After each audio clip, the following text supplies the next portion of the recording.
Hello family, જય શ્રી શ્યામ, જય સીતારામ. આપ સૌને મારા જય રામદેવજી આજના નવા વ્લોગમાં આપનું સ્વાગત છે. સવારમાં વરસાદના દર્શન.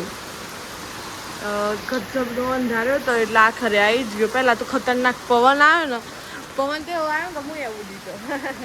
અને જુઓ ત્યાં બધું ઢાંકવાનું ચાલુ છે. બધાનું અત્યારે હાલ એવું જ કામ ચાલુ છે, કારણ કે ખેતરમાં પલળતું હોય ને એટલે. પણ વરસાદ અહીંયા ઓછું સંભળાય, પાછળ જઈએ તો બહુ સંભળાય છે. તો આ પાછળનું વાતાવરણ સંભળાય છે ને, આ શેડના લીધે વધારે સંભળાય છે, પણ વરસાદે કમ્પ્લીટ દેખાય છે. સવારના 7:30 વાગ્યાનો માહોલ મસ્ત ઠંડુ ઠંડુ થઈ ગયું. બાકી આજની ગરમી જ કંઈક અલગ હતી. બધું આટલા સુધી વાછરોટ આવી છે.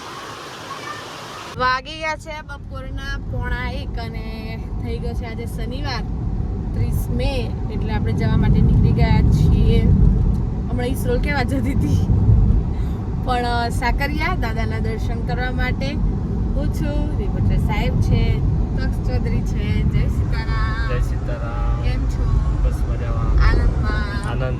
તક્ષભાઈ, જીતપુરના ચૌધરી કેમ છો? મૂળ બતાવો. આટ લઈ લો અહીંથી. બોલો. મજામાં મજામાં. એમ કે એક વખત ડાયલોગ માર દો. એક વખત ડાયલોગ માર. આરસીબી નો ડાયલોગ, આરસીબી નો. યાદ કરો એટલે હું મારો વ્લોગ કન્ટિન્યુ કરું છું. બરાબર, તમે યાદ કરીને કહો. તો આપણે વ્લોગની શરૂઆત ઉમેદપુરથી કરી છે અને આવનારા થોડા દિવસના વ્લોગ ઉમેદપુરથી જ આવશે. અને તમને જણાવતા આનંદ થાય છે કે અમે વર્થુ આગળ પહોંચ્યા છીએ. દિલભાઈ નથી આવતા, તેનું દુઃખ પણ છે, કારણ કે એમનો ફ્રેન્ડ આવે છે ઘરે. હું નથી ને એટલે એમ દોસ્તારો આવીને બધું આવશે. આ છે વર્થુનો ગેટ અને આપણે નીકળી ગયા છીએ મોડાસા તરફ, કારણ કે જવાનું છે સાકરિયા. મોઢામાં સામાન્ય જીભ ઉપર થોડીક એવી અસરથી છે એટલે બોલવામાં તકલીફ પડે છે. દાંત પણ એવો છે ને એટલે ઘસાય છે જોડે, એના માટે. પણ આજે થઈ ગઈ 30 તારીખ, આવતીકાલે છે 31, દાદાનો બર્થડે છે. તો દાદા એડવાન્સમાં હેપી બર્થડે, કારણ કે મને ખબર છે કે તમે મારો વ્લોગ જોતા જશો. અને આવનારા દિવસોમાં મારો પણ બર્થડે આવી રહ્યો છે, એટલે happy birthday to me in advance. એવું બધું છે. હવે પેલા નાના હતા ને તો બર્થડેની વધારે પડતી ચિંતા થતી હતી કે મારો બર્થડે આવશે, હું આમ કરીશ આમ કરીશ. પણ આ વખતે એવું રહ્યું નહીં. હવે તો બર્થડેનું આ વખતે તો પપ્પાએ મને કીધું, અમદાવાદ હતી એ વખતે ફોન કરીને કે તારા બર્થડે આવે છે એમ. તો આ વખતે બર્થડેનું એવું લાગતું નહીં. પેલા નાના હતા એટલે થોડું વધારે જ આપણને આમ ઉત્સાહ રહેતો હતો. હવે તો સહેજ પણ ઉત્સાહ મીન્સ કે હોય ઠીક છે, ચલો ને ડેટ છે કેમ આપણા જન્મની એક તારીખ છે એટલે હોય, પણ એવું બધું છે. ને જવું છે સાકરિયા, દાદાના દર્શન કરવા છે. ત્યાંથી જવું છે પછી ડીમાર્ટમાં ઘરનો થોડો ઘણો સામાન લેવાનો છે. થોડો ઘણો તો નહીં પણ ઘણો બધો મમ્મીએ લખીને આપે છે. લેવા લાગજો ઓડિયન્સના સામે. હા જોડે લઈને આવ્યા છે પકડવા. ના એવું ના કરે. તક્ષ ચૌધરીને એવું ના કરે. તો આ મારું કંઈક લિસ્ટ છે, એટલે એ પ્રમાણેનો સામાન લેવાનો છે. પાછું શ્રીખંડ કે એવું કંઈક ઠંડામાં લેવાનું છે, એટલે હું પ્રિફર કરું છું કે મને વિપુલ દુધિયાનું તમે બધાએ નામ સાંભળ્યું હશે, એ બહુ સારું શ્રીખંડ આવે છે. બીજું કોઈ સારું આવતું હોય તો તમે કોમેન્ટ કરી શકો છો, અમે બીજા દિવસે લાઈન ખાઈશું કેમ. પણ આજે તો વિપુલ દુધિયાનું લઈશું. એમાં પણ અમેરિકન ડ્રાય ફ્રૂટ બહુ મસ્ત ફ્લેવર છે, મજા આવે ખાવાની. તો એક એવું ઘરે લઈ જવાનું છે. આ ખરીદી કરવાની છે ડીમાર્ટમાંથી સ્પેશિયલ. એન્ડ ખાસ તો એના માટે જ ગાડી ખાલી રાખી છે. બીજું કે દાદાનું એક મંદિર ગાજણ પાસે પણ છે, તો આપણે એના પણ દર્શન કરીએ. પહેલાં હું જતી હતી બહુ, પણ હમણાંથી મને કોઈ ત્યાં લઈ નહીં જતું, કારણ કે કોઈ રસ્તામાં ગાડી ના ઊભી રાખે ને. બાકી આ બહુ મસ્ત મંદિર છે. આપણે ત્યાં જઈને સરસ એવા દર્શન કરતા. પહેલાં જ્યારે જોબ ચાલુ હતી એ વખતે એક્ટિવા પાર્ક કરીને પછી સવારમાં શનિવાર હોય એટલે મોર્નિંગ સ્કૂલ હોય એટલે મસ્ત દાદાના દર્શન થતા. બાજુમાં એક તળાવ છે એટલે કુદરતી વાતાવરણ પણ એવું મળી રહે. તો બસ હવે દાદા સાકરિયા હનુમાનજી ભીડભંજન દાદાના દર્શન કરી રહીએ, પછી પાછા વ્લોગને કન્ટિન્યુ કરીએ. સવારે વરસાદ ન, અત્યારે ઉપર ના જોવાય એટલું તડકો. હે શું કેવું? હા, સવારે વરસાદ તો જાણે એવો હતો કે આવું એમ થઈ જતું કે બંધ જ નહીં થાય, આખો દિવસ આવો વરસાદ રહે.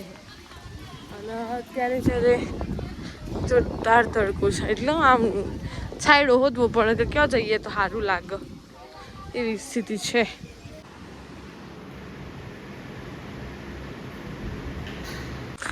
દર્શન કરવા આવ્યા હતા અને અમારા સર મળી ગયા છીએ ઘણા બધા દિવસ પછી. જય શ્રી રામ. કેમ છો સર? બસ બસ બિલકુલ મજામાં. મજામાં. રિયાબેન ને મળીને આજે ખૂબ આનંદ થયો. એમના તમામ બ્લોગ જોઈએ છીએ. Thank you sir. વાઈફના તમામ પત્રકાર શ્રીના બંનેના અને ખૂબ આનંદ થાય છે અને આજે સાક્ષાત દાદાના સાનિધ્યમાં અમે મળ્યા છીએ એનો તમને સો વિશેષ આનંદ છે. બસ આમ જ રિયાબેન આપ હસતા રહો, વ્યસ્ત રહો, મસ્ત રહો અને તંદુરસ્ત રહો.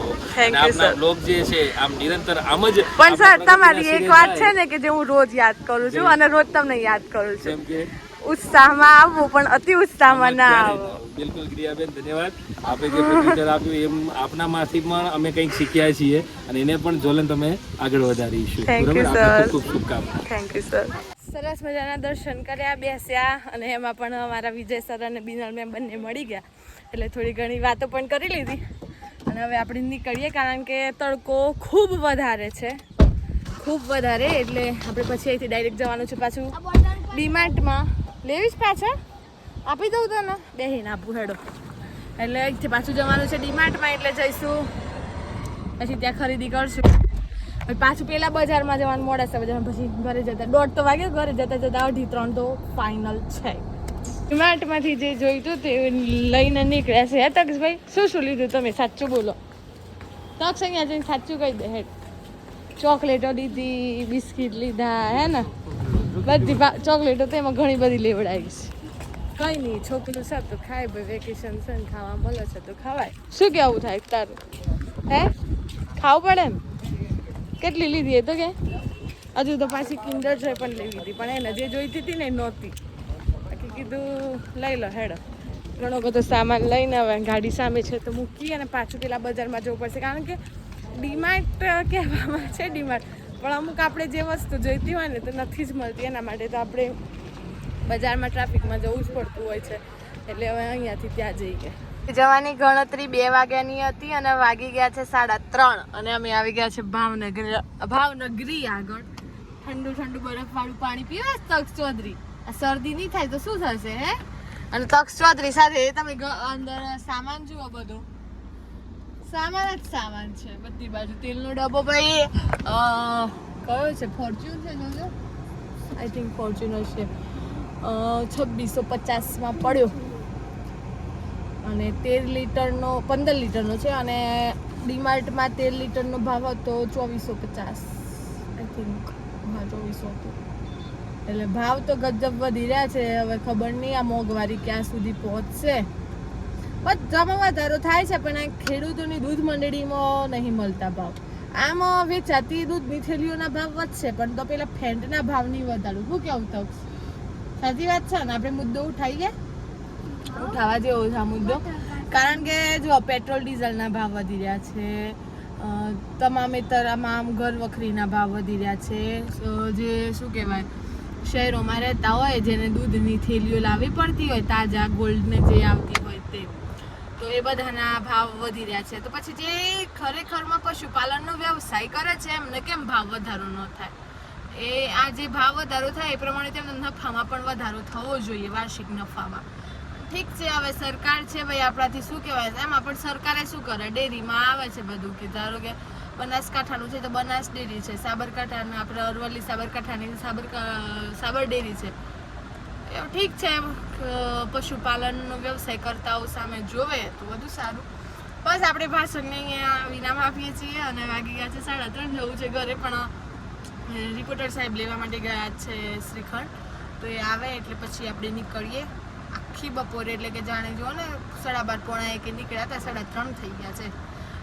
હતું એવું કે 2 વાગે ઘેર જતા રહેવું ગરમીમાં પણ ડીમાર્ટનો ખેલ બતાવી દીધો. ડીમાર્ટમાં અમુક વસ્તુનો સ્ટોક નહોતો એટલે પછી બજારમાં આપણે ધારો કે તેલ અહીંયાથી લેવાનું હોય તો બીજી વસ્તુ બીજેથી લેવાની હોય એટલે એવું બધું થયું. ઇટ્સ ઓકે, ચાલો ચાલે. હવે વાગી ગયા છે હવે 4:45 અને પહોંચવા થયા છીએ ઘરે એટલે આપણે અહીંયા કરી દઈએ વિડીયોનો એન્ડ કારણ કે ઘરે જઈને ફટાફટ વિડીયો એડિટ કરીને અપલોડ પણ કરવો પડશે કારણ કે પાછું સાંજે